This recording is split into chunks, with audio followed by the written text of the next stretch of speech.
Well, we do give them the respect, and we pray, me and the males here, I pray we do not harass them. However, I do have a query with regards to why there are the few females in the newsrooms. If we look at the stories that we do cover, politics majorly, which dominates, let me say, 30% of the news is male dominated. Sports, at the end of the bulletin, is male dominated out in the field. Economy, business is male dominated. How are you going to assure me, who is in charge of the newsroom, that I should send a woman to cover that story? Or I'm just being biased? And then two, for example, in Uganda, the head of the regulatory agency of media of Uganda Communications Commission is a lady. The women have the Uganda Women Media Association, but what are they doing currently? Let's not talk about the future. What shall we do then? What are they doing now to make sure my sisters are safe in these newsrooms, or something is being done for them? Thank you for your questions. Do you want to direct them to someone specific, or just it's out in the open? All right, we'll hold the question, hear the three, and then we'll get the answers. There's Gentleman one at the here. back. I'm sorry, there was somebody there who had their hand up first. We'll come back to you in the interest of fairness.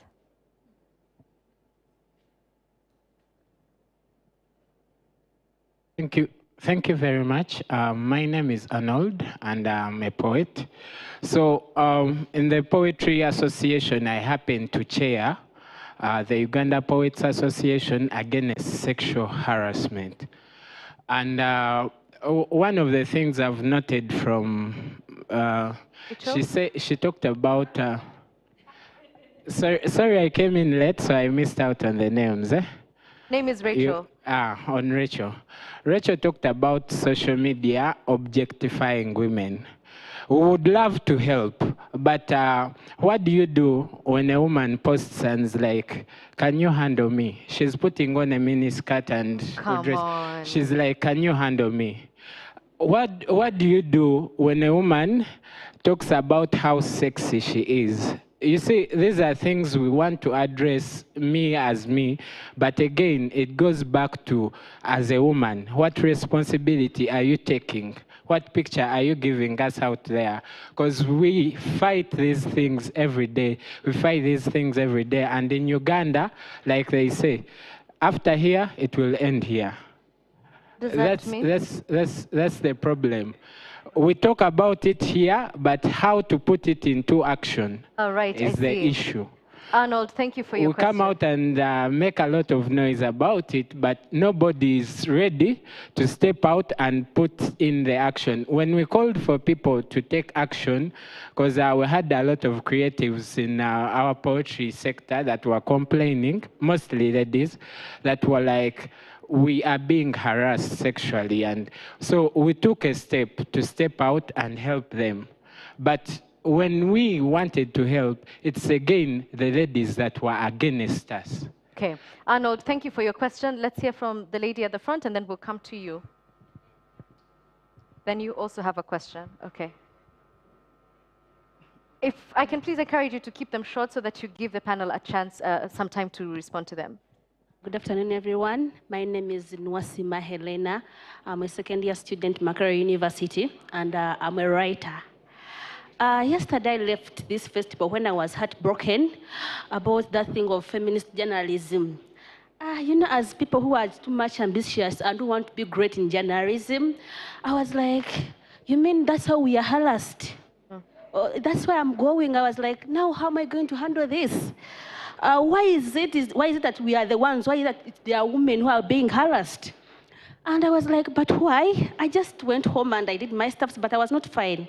But then I was also happy when now I have discovered the reasons why this is happening, partially. The problem is us. As women? We as women. Ask me why. This thing of gender balance has been there. I have grown up hearing men and women since behind Museveni's regime, we are all equal. But it's us women who don't want to realize that we are both we have the same rights for both men and women. You'd be like, now me, I cannot go and cover that political story. Let me go and cover that one for marriage. You see how we are making ourselves obstacles? You see how we're making ourselves challenges? What are you showing us? What are you showing us as young journalists? What do you want us to do? Another thing I have seen that is a society. But also, this is also our role to change our society, to show our grandpapas and our grandmamas. For example, my parents are not educated, so, and I'm the firstborn. So I am the one who is educated in the whole family. So you have to inform them that things changed. We're in digital era. Whereby we also have to get the same platform that men are also getting. Right? Are we right, please? Yes. Thank you very much. Thank you, Helena. And finally, the gentleman at the front, and we'll take one more, then we'll get the answers first, yeah? Thank you so much. My name is David Ijo. I'm a journalist and a fellow with the Media Challenge Initiative. My question goes to Sheila, right? If I get the name right, Sheila and Jana Juang. I've worked in a newsroom space before, and I've seen scenarios where women journalists are actually compromised by fellow female editors. Scenarios of editors coming up to defend female journalists that no, so-and-so cannot cover such a story. I say this because Sheila spoke about hard stories being dominated by male, and soft stories or feature stories being dominated by female. But sometimes I think it is also female editors who compromise female journalists, whereby there are some that actually come up and say, she can't cover that story. Why? Because she's a woman. That story is not hers. That story is for a male like so-and-so.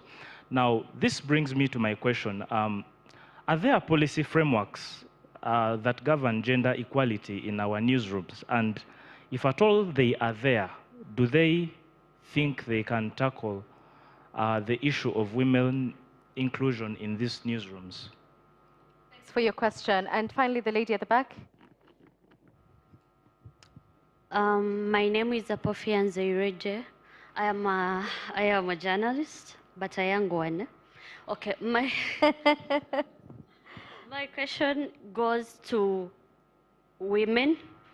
Before the harassment mostly done by men, I want to know, why do women harass their fellow women more? You go to an office, you find a woman, and you're like, oh, since she's a woman, things will be easier. She will pull me, you get, before even a man. But you find it that a woman is very bad on a fellow woman, even before a man. I think that's why even men come out, they come out and harass us, because even our fellow women, they discriminate and they put you down.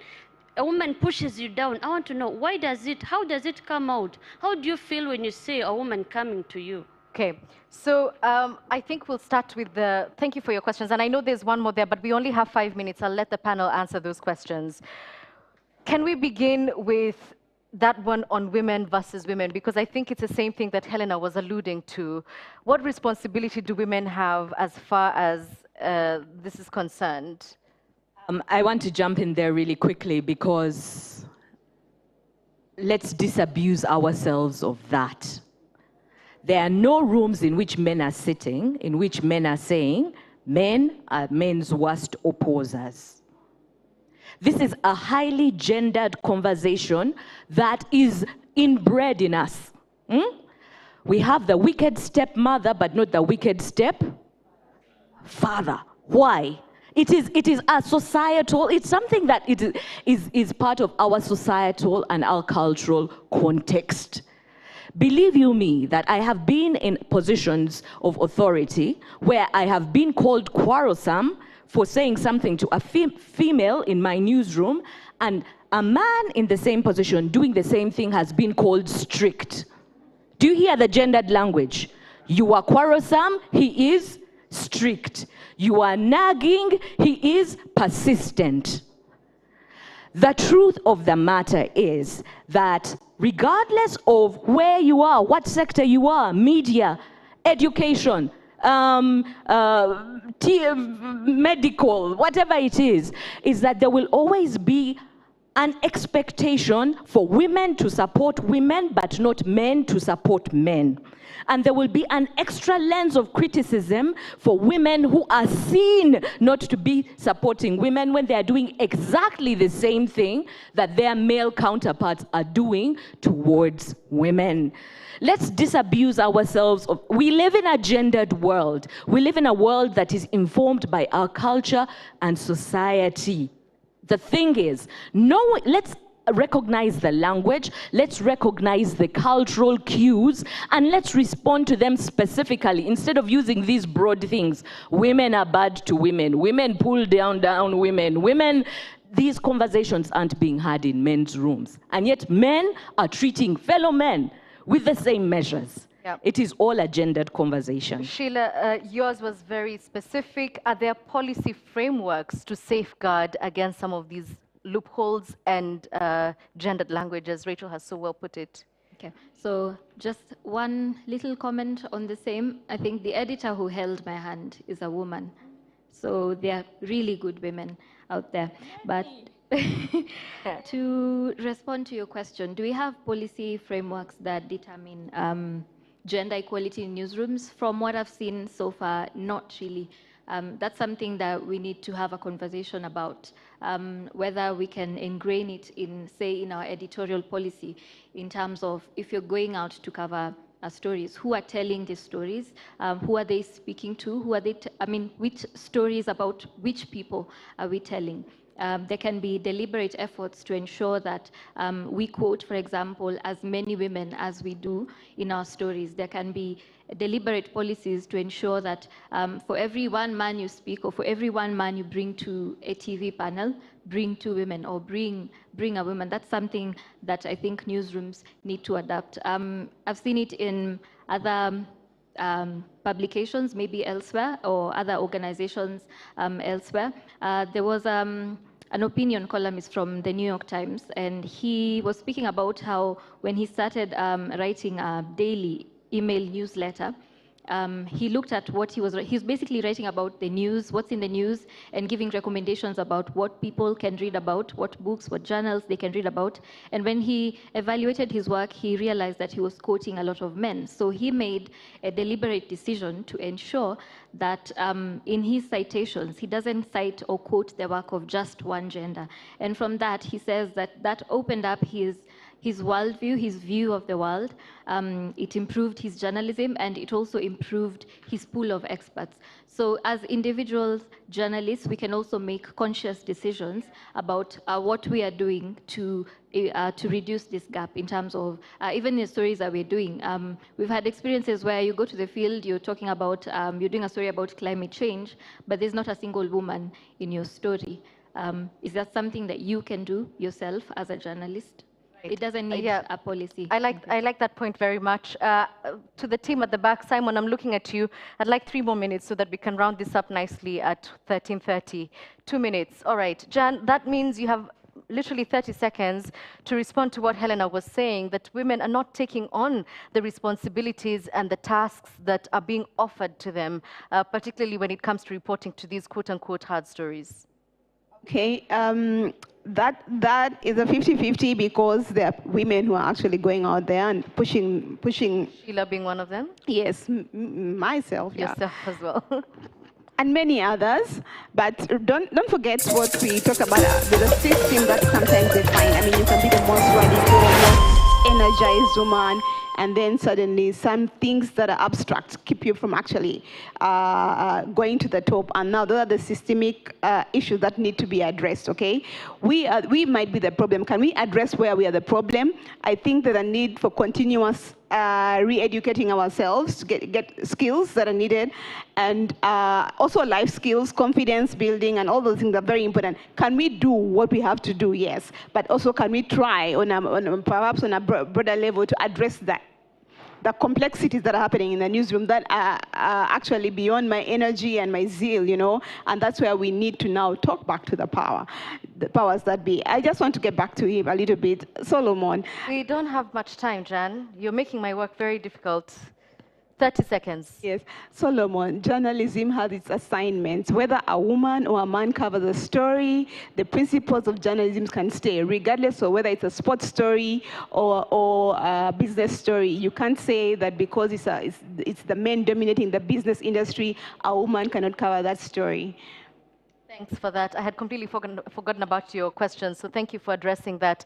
And finally, the gentleman at the back, I had a very difficult time, I must admit, listening to you, because it sounds like you're saying the women who are posting their bodies and sexualizing themselves deserve to be harassed. I could be wrong, maybe that's not what you are articulating, but his question was, you know, there are men who are trying to protect women against online bullying, but what happens when you then put yourself out there? Rachel, do you want to handle this one? I do. I do, and I'm from another generation, if you can count my gray hairs.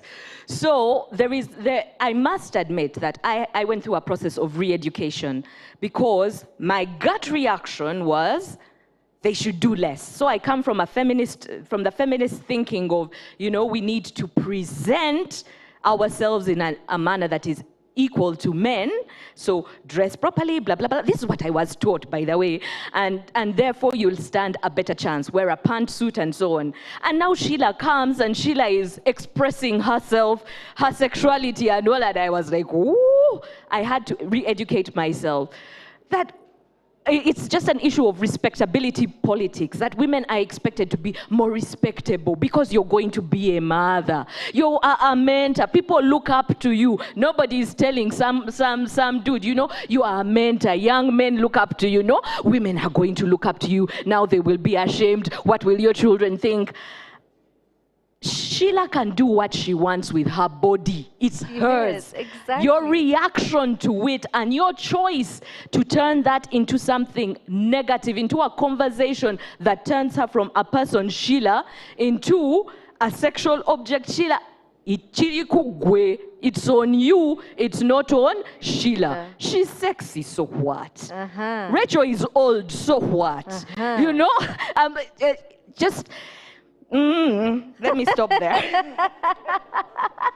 Okay, I think that's actually all the time we have, but I'm so glad that we've alluded to some practical things that we can do to try and, first of all, measure the gap and reduce it. I really love what you said about addressing the system, because the people and the individuals are part of the brokenness of it. Also, relying on mentors who are valuable in closing some of these gaps. And the responsibility of women, yes, we should take some in trying to close them as well.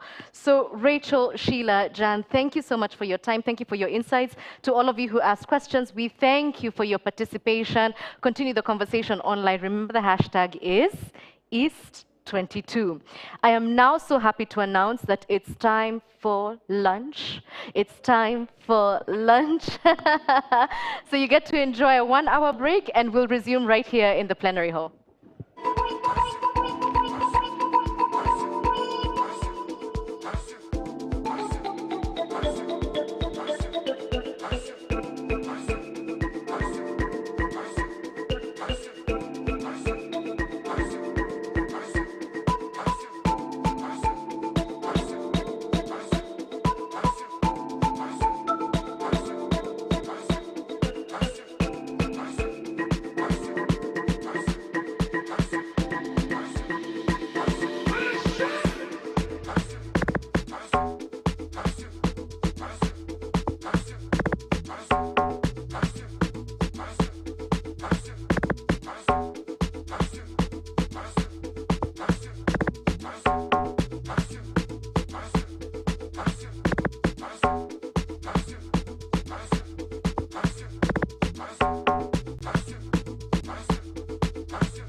And gentlemen, I want to encourage you to please go for lunch now to avoid queuing for long amounts of time. And you can enjoy your lunch peacefully without being rushed back to the plenary hall.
Huh?